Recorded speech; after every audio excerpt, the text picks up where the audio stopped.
రేపు ఆదివారం కదా, బాగా ఎంజాయ్ చేద్దాం అనుకుంటున్నానే. సరేనండి, అలాగే చేద్దాం. రేపు 3 సినిమా టికెట్లు తెప్పిస్తాను. మనము ఇద్దరమే కదండి, మూడెందుకు? ఒకటి నీకు, ఒకటి మీ అమ్మకు, ఒకటి మీ నాన్నకు.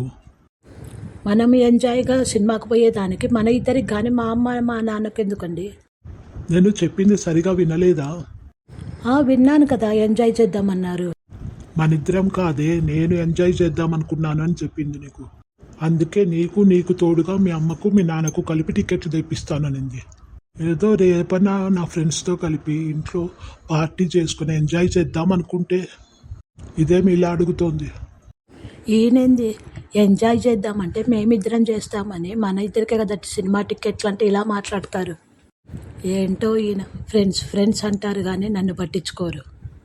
రేపన్నా ఏదో ఫ్రెండ్స్తో కలిపి ఎంజాయ్ చేద్దాము అనుకొని నేను ప్లాన్ వేస్తే ఇలా ఇరికిచ్చేది చూస్తుంది. ఏదో రకంగా మా ఫ్రెండ్స్ని ఇంటికి పిలుచుకునేందుకు చూస్తాను. నేనెట్లా వదులుతాను? ఇద్దరం కలిసి బయటికి పోవాలి, లేదు ఇద్దరం కలిసి ఇంట్లో ఉండాలి. బాగా ప్లాన్ వేసుకున్నారు ఈయన.